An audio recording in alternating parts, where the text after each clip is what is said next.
If you live in a major city, you've probably seen shoes or boots hanging over power line by their shoelaces. A lot of people pass by them but never ask what they mean. Now, if you remember what I told you, everything in the streets has meaning. So in this episode of Decoding the Streets, we're going to discover what's behind that.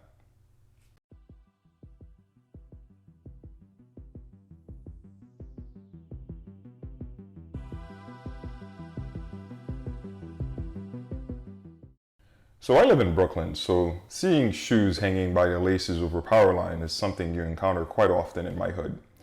However, when I ask my friends or people that I'm with, what do they think it means? Usually I get the answer that someone has been robbed or someone has gotten beat up and they took their shoes and threw it over the power cable.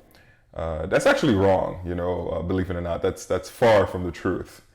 Whenever you see shoes hanging over a power cable by their laces, what this implies is you could buy drugs nearby.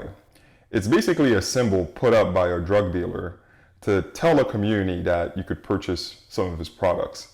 Now, how do you find that person? Well, usually you'll find someone sort of looking shady in a corner somewhere, and if you approach that person like, "Hey, do you have something?"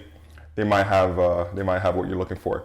Now, I'm not recommending people to buy drugs, nor am I condoning drugs. Brooklyn, the place I'm from, has been through a vicious epidemic, so I stay far away from drugs.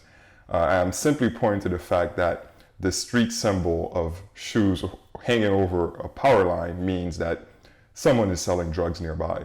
There is a second meaning that is much less rare, I would say, much less common, I think is the better word, right?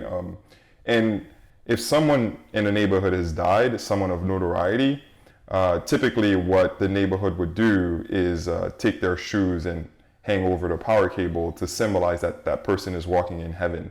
So that is a gesture of rest in peace, but it's actually much less common. 80% of the time or 85% of the time, if you see the shoes hanging by the power line, it means someone is selling drugs nearby. So that's it for this episode of Decoding the Streets. Don't forget, I'm building an app called Cityscape where you could find secret spots in your city and meet people spontaneously. If you want to sign up for the app, just click on the link in the description below, and I'll see you in the next episode.